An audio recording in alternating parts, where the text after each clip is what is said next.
Hello, and welcome to Retroscoping, a podcast tracing the evolution of feature animation. We are journeying through the films of the studio that started it all, Walt Disney Studios. And this week, we are delving into film number 6, Saludos Amigos. Does it really count as a film? Yes.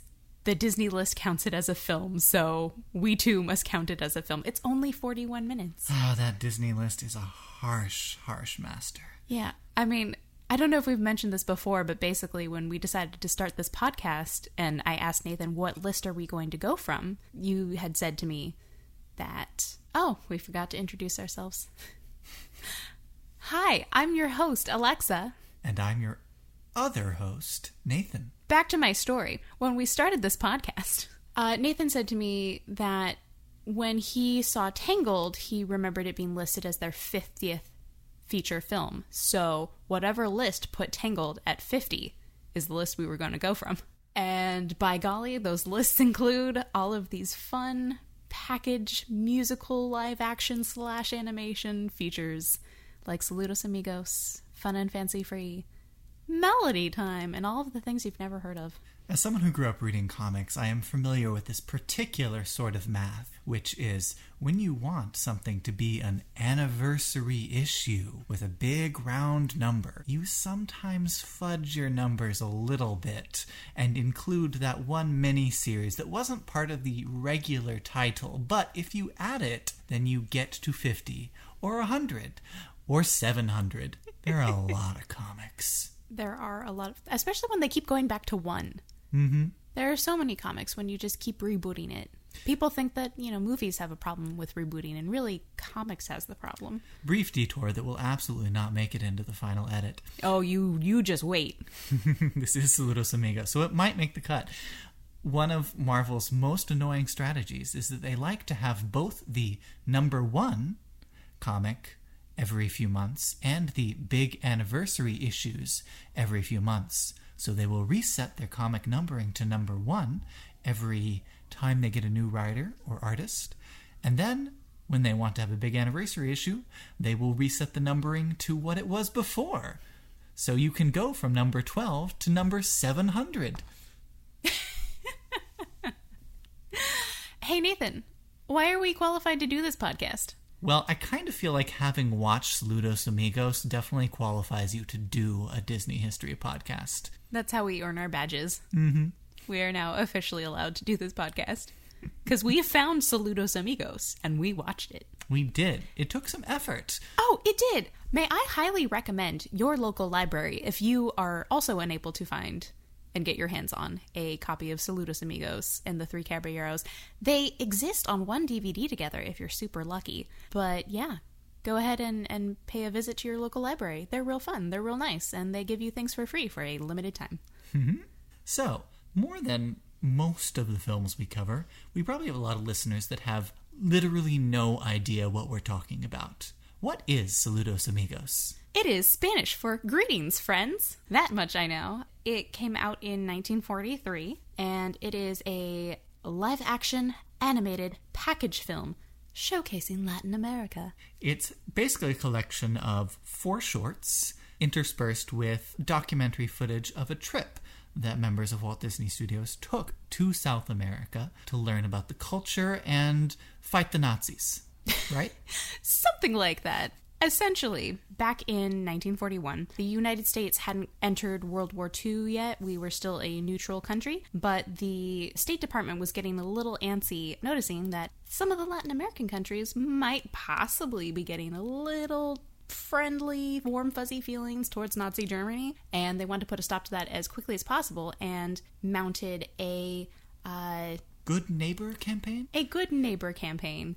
And knowing that characters like Mickey Mouse and Donald Duck were really popular in South America, the State Department approached Walt Disney and offered him a fabulous trip through South America and also a bag of money to subsidize 4 cartoons.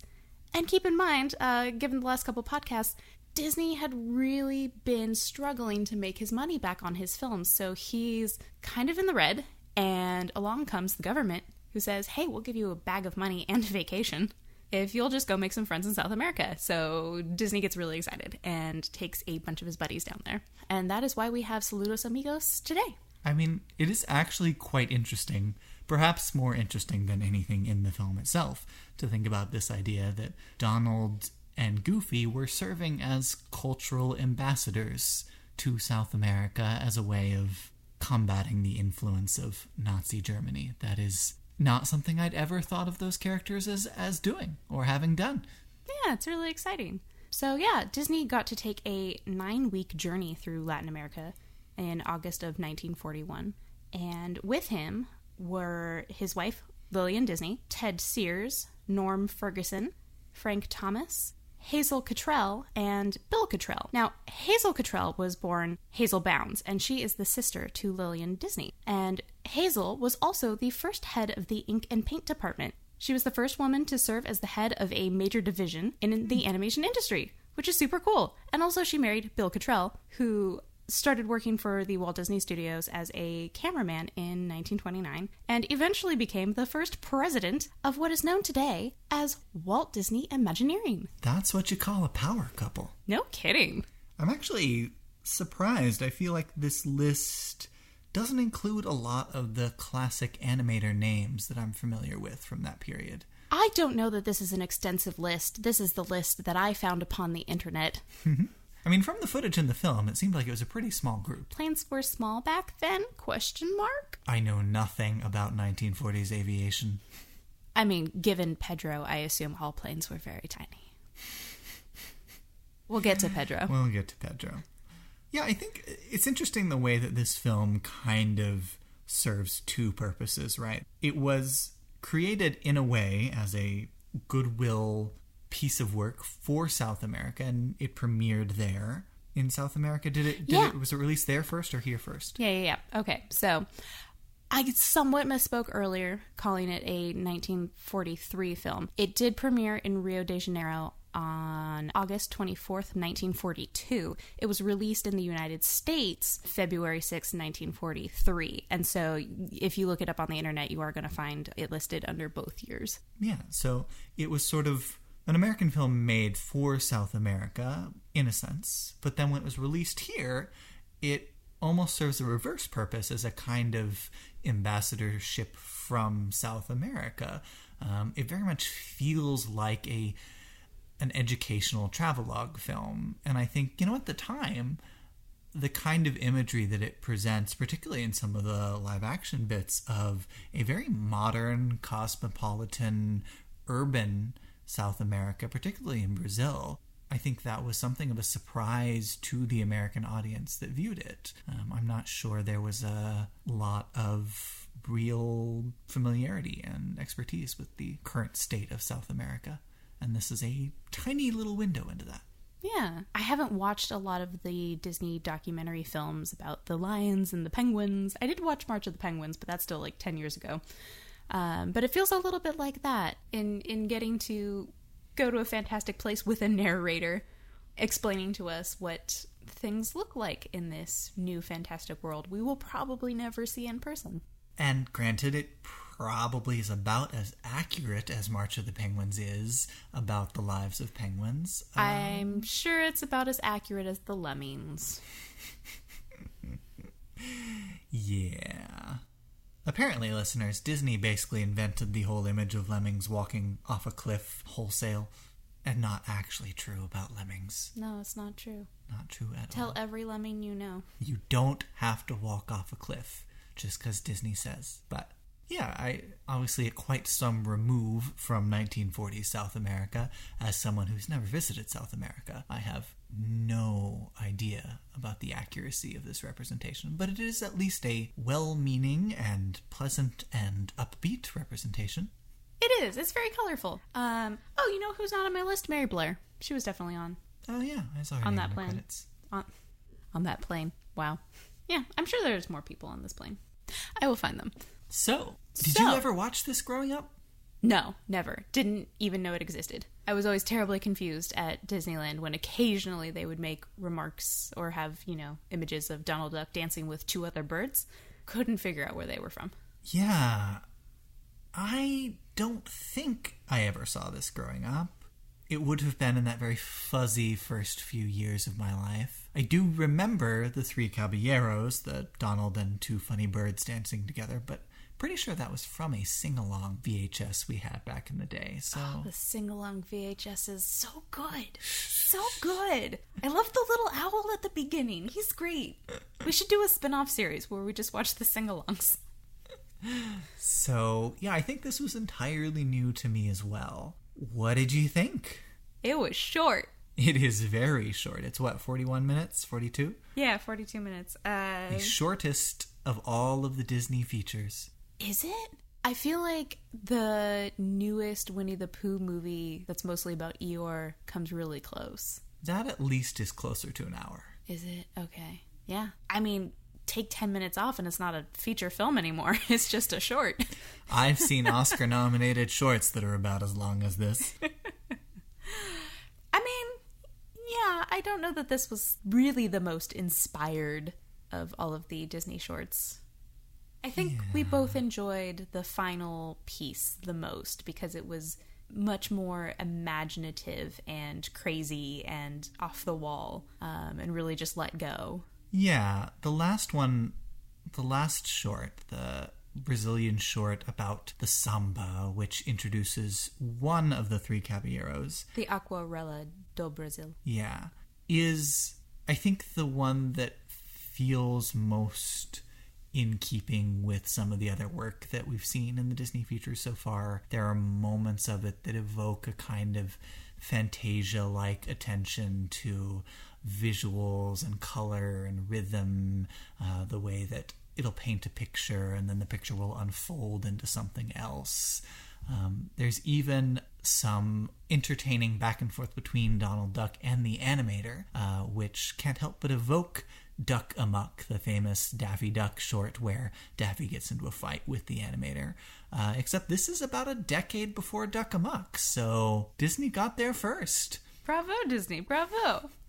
Yeah, that short, I think, if you were to watch anything from this film, I think that is probably the most dynamic and interesting of the shorts. The rest are not bad. The rest, I think, are, well, okay, the first two are teaching, which can be hard to do and really make it entertaining. And Pedro is trying to be a story from the heart, but it falls really, really, really short of that mark. Yeah. But this is the one that just gets to celebrate the sound and culture that the artists found themselves in. And I think that that's the one that really sings. Pun intended. Yeah. Yeah, the other shorts, one of them is a Donald Learns About Peru short. And Lake Titicaca. Yeah, the other is a Goofy Learns About the Life of an Argentine Cowboy, which both have that kind of narrator commenting on and tormenting the character that you get from some of the Goofy how-to shorts that I remember really liking as a kid. And as far as it goes, the gags are pretty pedestrian. There's a couple delightfully bad puns, but otherwise it's the usual amount of pratfalls and scrambling around. There's a very nice slow motion lassoing sequence in the Goofy segment, which was pretty entertaining. Yeah, I enjoyed Donald Duck trying to cross the bridge with his llama. Yeah. It's hard to go wrong with that old gag of removing a plank from a suspension bridge and moving it to the front, so you are constantly building the bridge as you walk across it. Mm-hmm.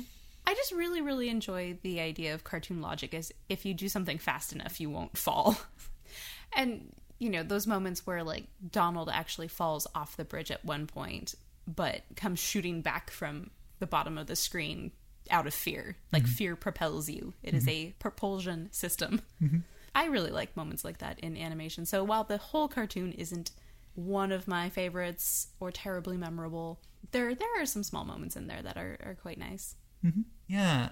Donald and his llama had a very Looney Tunes energy to it. Did you enjoy El Gaucho Goofy as a Texan? Were you informed? The premise of El Gaucho Goofy is that Texan cowboys and Argentine cowboys are really quite similar when you get down to it. So we open the short with Goofy as a Texan cowboy on the range, and you can hear in the score, the music behind him, some telltale notes. And I couldn't help but, as the movie was playing, go, deep in the heart of Texas. It's completely ingrained in you, and it's the funniest thing to watch. Children who grow up in Texas are taught the basic, instinctual melody and clap rhythm of Deep in the Heart of Texas from before we can even speak. It's ingrained within us. And then Goofy is transported from Texas to Argentina, where he takes up the life of an Argentine cowboy, changes his fashion, and has to lasso an ostrich with, what were those called? Bolas. Bolas. This film gives you a lot of Spanish terminology. It does. It does. Also, all of the meat they were eating looked really delicious, even when it was in a cartoon form. Yeah, I could definitely go for some Brazilian steakhouse right now. Or some Argentinian barbecue. Mm-hmm. Mm-hmm. Mm-hmm. But yes, I feel like I finally understand what asado is. It's a grill.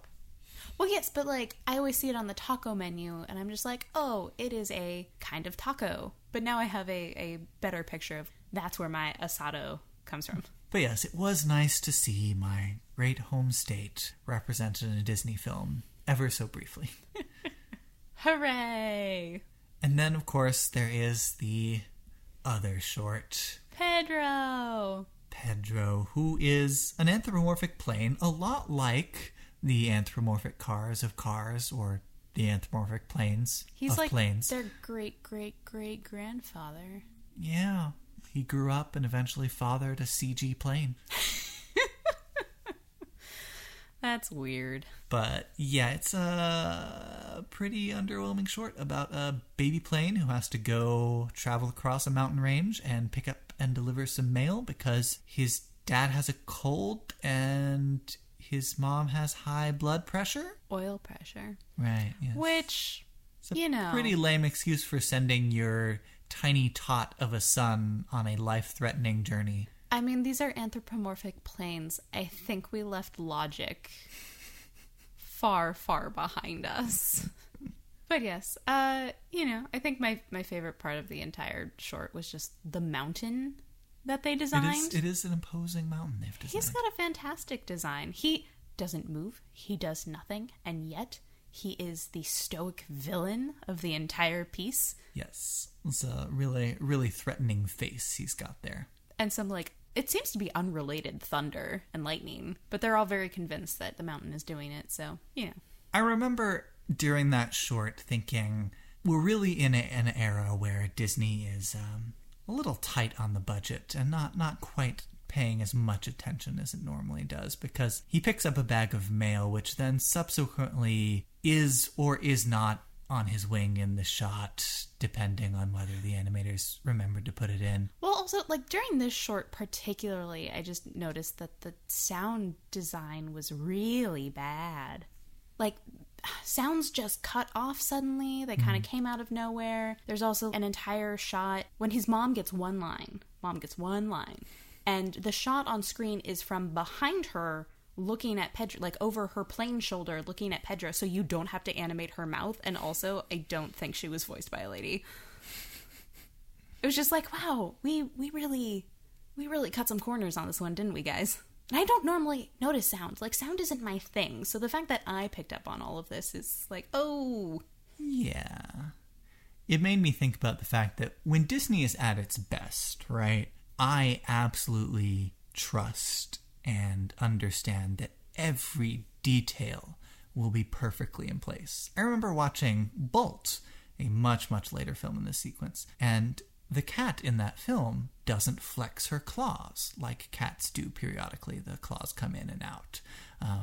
And for much of the film, it's a secret that she doesn't have any claws. But I remember thinking to myself during that film, that's weird. Disney usually pays so much attention to the details that you would see her claws coming in and out the way cats do. I wonder if that means anything. And it did, because normally Disney's really on those details, and there They're really stretching right now in this particular period. To be fair, while they were creating these shorts for Saludos Amigos, they were also working on a bunch of other shorts, which would later be part of the Three Caballeros and some other stuff that didn't ultimately get put into anything. Like, they wanted to do maybe something that was several shorts about gauchos that never really came to full fruition, which is why in the Three Caballeros there's another gaucho short. Oh. Yay! Look forward to that. I don't think it stars Goofy, but more gauchos! More gauchos. I did actually really enjoy the footage of the folk dances that were put on for Disney and his team while they were there. Those were really interesting to watch, and to get a snapshot of the artists' quick renderings of what they were seeing and how they translate something in real life to the page. Like, that's particularly interesting to me as an artist. When, like, you go to the zoo and you try to draw the animals and you realize it's really hard. They keep moving. Yeah, definitely a large portion of this film is the behind-the-scenes DVD featurette that you would get in another film about their research trip. And, you know, there's some sort of nice evocative 16mm filmmaking, and, yeah, you get to see the artist kind of responding in real time to all of this visual stimuli and the dancing and the colors. Do you have a favorite moment in Saludos Amigos? Probably that moment where a flower turns into a bunch of birds. Oh, in okay. The last sequence. I think mine is similar. My favorite moment is when a bunch of bananas turns into toucans. It was the weirdest thing. Yeah. There's some really nice kind of visual transitions, just pure... I want that as a boomerang. Magic of animation stuff there in that last one. Yep.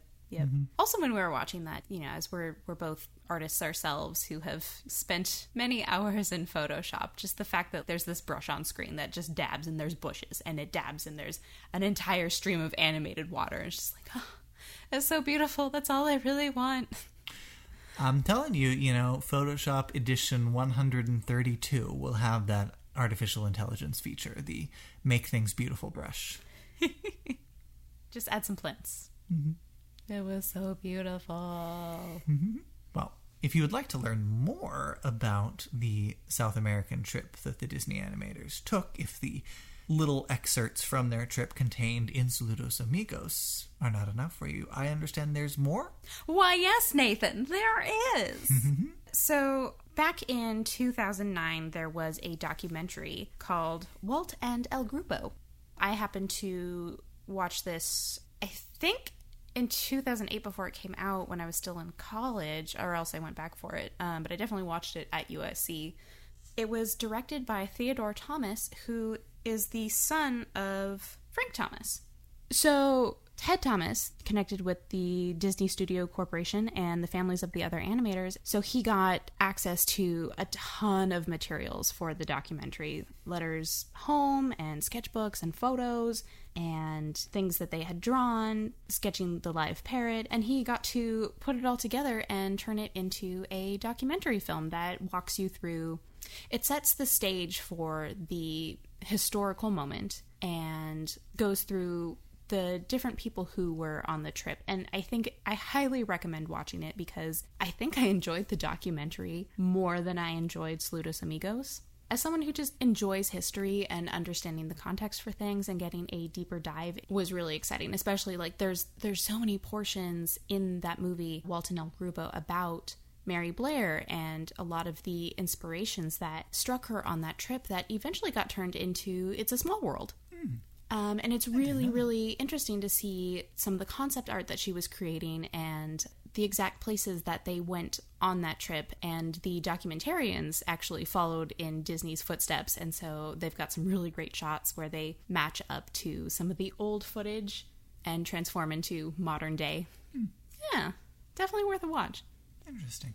I also just had a thought, and I realized we haven't really talked at all about the whole world of Mickey and Donald and Goofy and the kind of shorts that are contemporaneous with all the Disney features we've been discussing. This is the first time Goofy and Donald have appeared in any of the features. And I realize I don't know anything about those shorts between Steamboat Willie and like the War Years. I am not educated enough to tell you these things. Most of my interaction with Donald and Goofy is actually coming up, I think, in Fun and Fancy Free, where they have the Mickey and the Beanstalk short. I watched that a ton as a kid. Mm-hmm. And Mickey's Christmas Carol, and...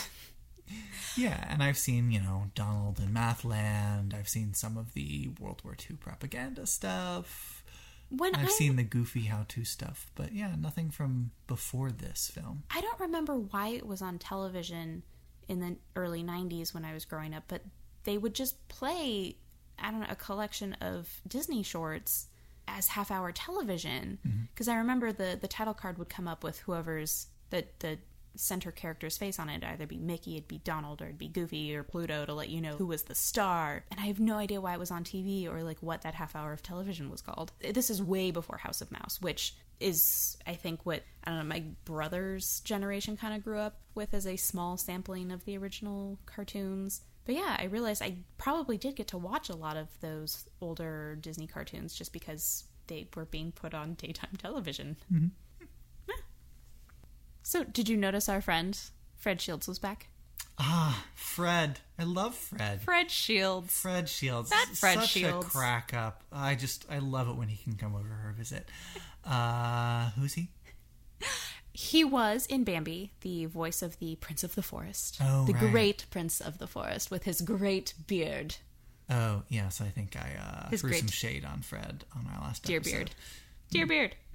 Yeah, so he definitely does some of the narration I think he is like the narrator of Saludos Amigos, like the guy who was kind of taking us through the plane trip and now they're watching the local people create a meal for them. Fred Shields is doing a lot of the work of this film because that is one active narrator.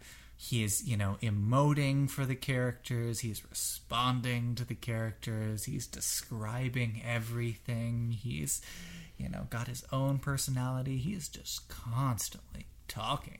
Yep. But I do have one game of Guess Who for you. All right. If you haven't looked at my notes. There weren't a lot of voices in this film besides Fred Shields. Yeah, it was really hard. Yeah, so I'm going to tell you that a man named Pinto Colvig, who is the original voice of Goofy, and in Saludos Amigos, he is, of course, Goofy in El Gaucho Goofy, and ask you to guess who else he has voiced in the history of Disney. Has voiced already in what we've seen before? No. Who will he voice? Oh. What other voices? Oh, well, there is... Okay, hang on. Hang on. I am hanging Let me actually look at my list. All right. Okay, you got a lot to work with here. Sure, yes. Technically, he has done things on both sides of the historical timeline. Things we have not seen yet, and things we have already seen. Who sounds like Goofy? Nobody sounds like Goofy. I think that means he's doing his job. Yeah. Also, Pinto Colvig is, really cool, so I'm excited to tell you just a little bit about him. Pinto Colvig is a very unique name. Also makes him extremely cool. Did he voice one of the dwarves? Ding, ding, ding. Ooh, did he voice Sleepy? You did it! That is the most Goofy-like voice I could think of. He voiced a second dwarf. Oh, Bashful? No.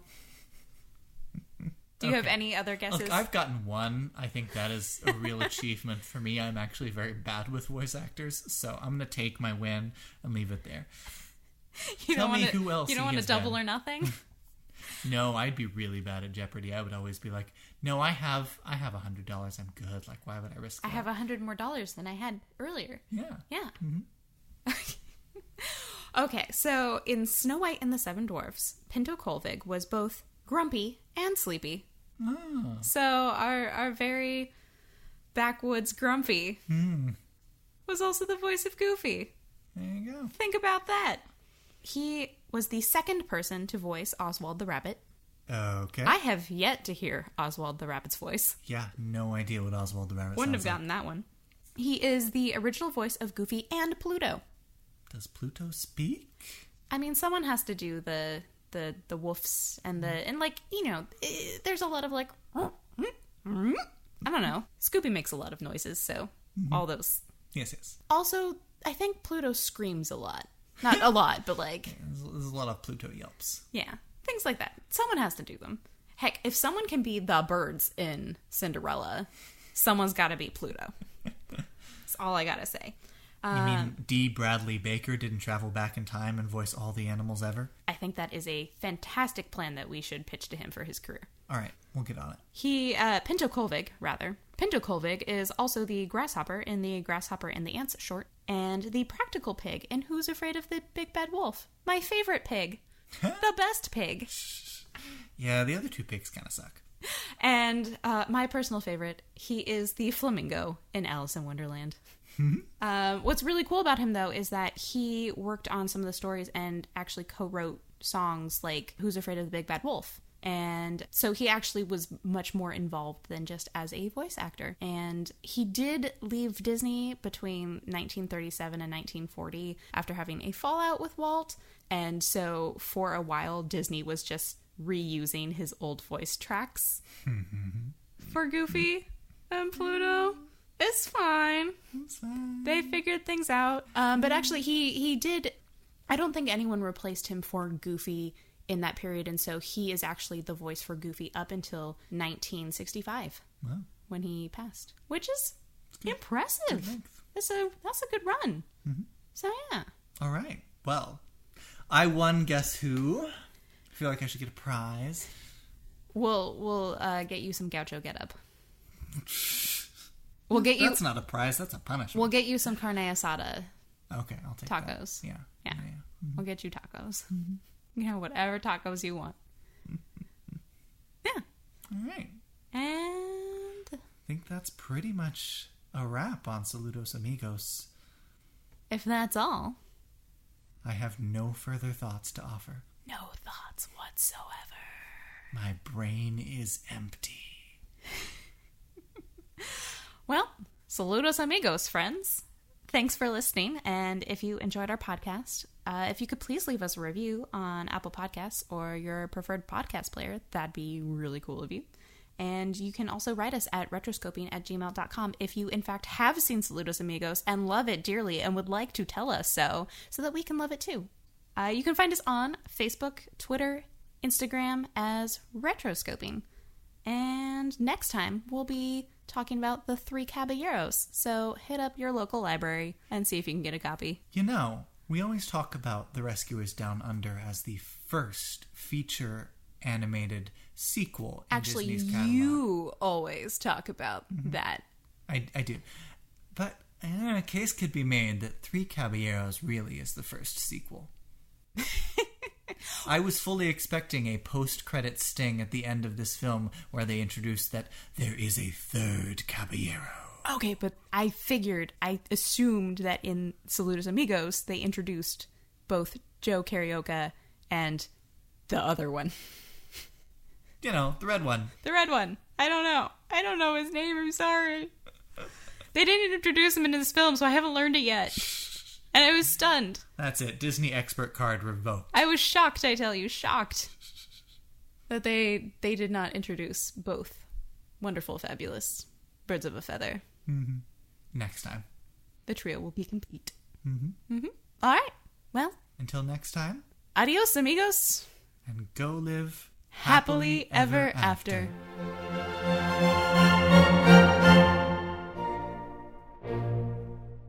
Going to visit a fantastical place and kind of following... Oops.